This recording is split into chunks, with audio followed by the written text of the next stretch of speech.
Throughout WWE's extensive history, the company has been known to drop the ball on certain wrestlers and storylines. These stories were literally gold mines for WWE, but due to stubbornness as well as lazy writing, they missed a huge opportunity to create compelling TV and in turn reap the financial rewards. Join us now as Wrestlelamia looks at 10 times WWE turned treasure into trash. Be sure to subscribe and hit that notification bell for daily wrestling videos and follow us on Facebook for exclusive lists. Also check out our new channel, Wrestlelamia Shorts.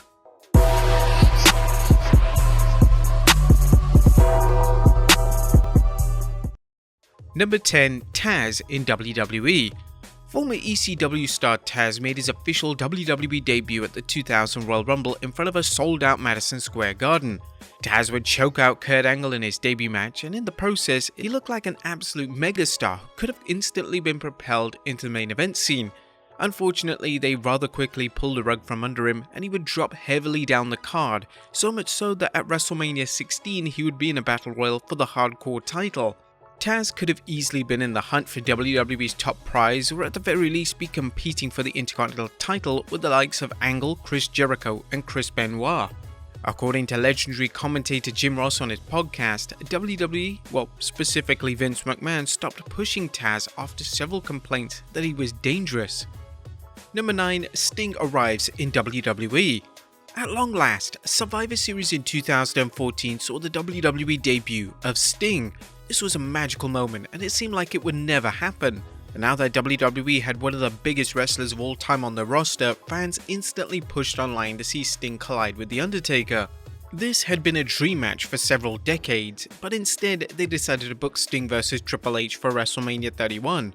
What was particularly frustrating about this was that Sting and the Deadman were both on the WrestleMania card and both were healthy, so there was no reason why they couldn't have delivered the match.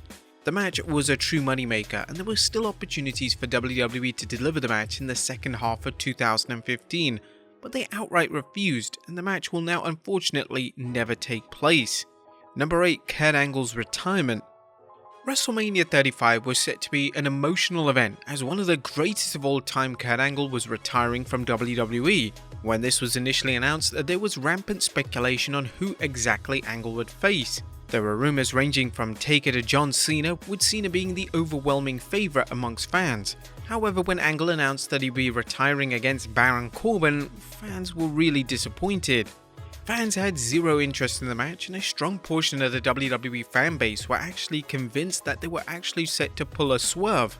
Sadly, there was no swerve, and Corbin would go on to defeat Angle in a total bore of a retirement match.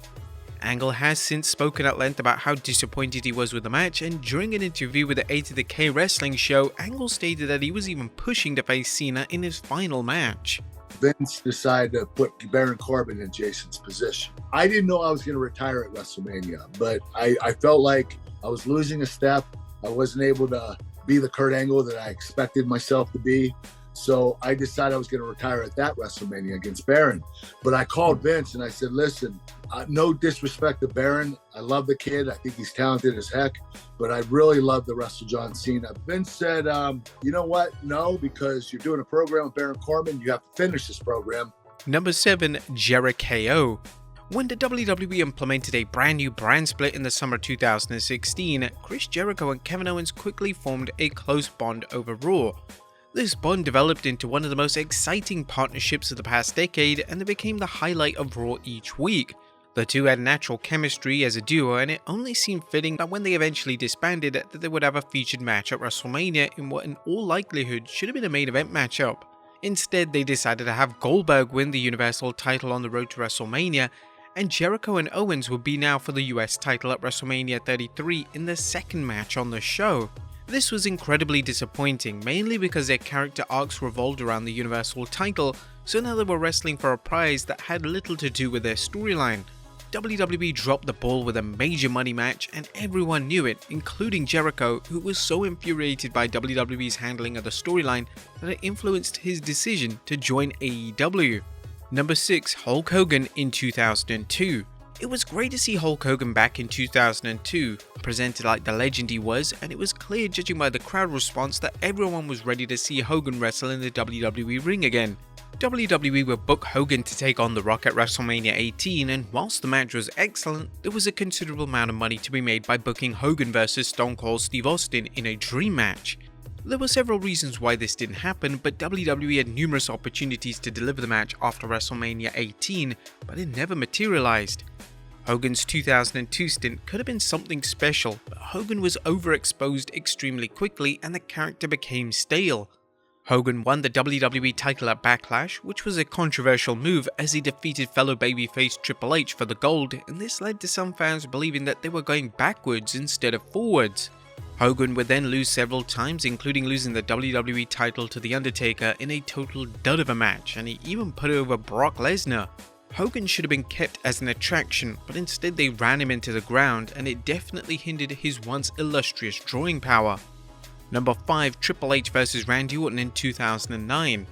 The WWE had been known to create a red-hot storyline and then failed to deliver a satisfying conclusion. This was most definitely the case with the 2009 feud between Triple H and Randy Orton. The feud began with Orton taking out the McMahon family, and when Orton set his eyes on Stephanie McMahon, this led to Triple H interjecting himself in the feud. This was a great blend of WWE storytelling combined with the real-life relationship, as on-screen Triple H and Stephanie had been divorced for 7 years, but WWE decided to flat-out ignore this element of continuity. The storyline was what every wrestling fan was talking about, and even fans from the Attitude Era were once again tuning in into the WWE product. Heading into WrestleMania 25, fans expected an absolute war between the two bitter rivals. Instead, they delivered a lackluster main event, which was the quality of a Raw and SmackDown match. It was a total letdown, and WWE had missed a huge chance to deliver something memorable and a golden chance to keep those classic fans watching the product. Triple H and Orton like to blame Taker and Shawn Michaels for stealing the show, but this does little to justify why they dropped the ball so badly. The feud would carry on after WrestleMania 25, but the magic was gone. Those fans who switched back into the product had left in droves, and the regular WWE viewers were left disgruntled and frustrated. Number 4. Rusev Day. In 2017, Rusev Day took the wrestling world by storm. Rusev Day was a pairing consisting of Rusev and Aiden English, and it was the most entertaining thing on SmackDown. The gimmick was simple in nature, as Rusev and English would claim that every day was Rusev Day. The fans adored it. They would chant it throughout the show, and the Rusev Day t-shirt would become one of the top-selling t-shirts in the entire company. WWE had money staring them in the face, but they outright refused to acknowledge the success of the duo, and there were even rumors of them manipulating crowd noise to edit out the chants. According to Road Dogg on his podcast, one of the reasons why Vince McMahon had no interest in capitalizing on the immense popularity of Rusev Day was because he wasn't a fan of English's look. Number 3. The Hurt Business. Vince McMahon has made some creative blunders over the years, and one of these was without a doubt breaking up the Hurt Business. The Hurt Business was a stable consisting of Lashley, MVP, Shelton Benjamin, and Cedric Alexander, and the stable felt fresh and brought something new to the landscape of Raw. The four bonded as well as they were real-life friends, and it also gave Benjamin and Alexander something substantial to do.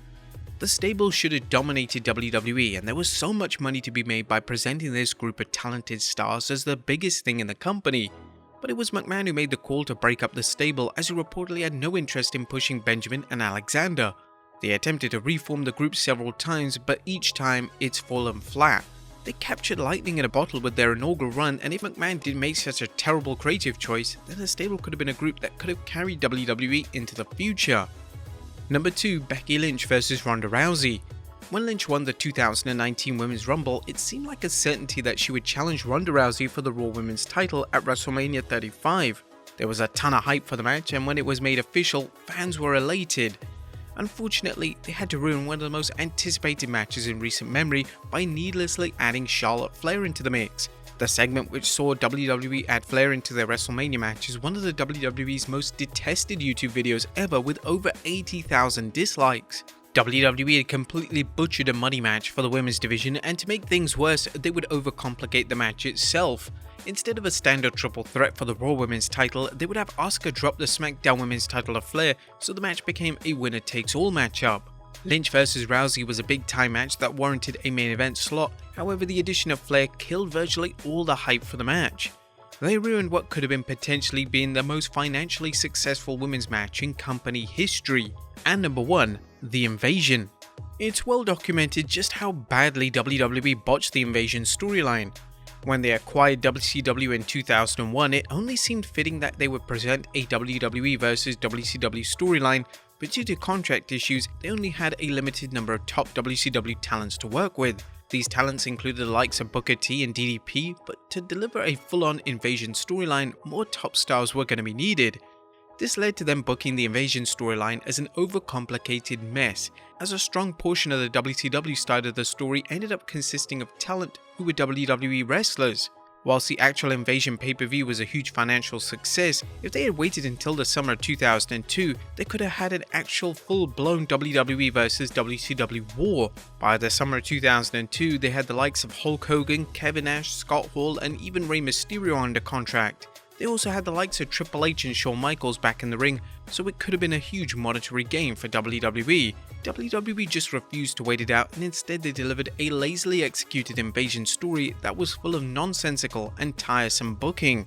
But there you have it folks, 10 times WWE turned treasure into trash. Be sure to leave your comments down below, and I'll see you next time with some more wrestling content.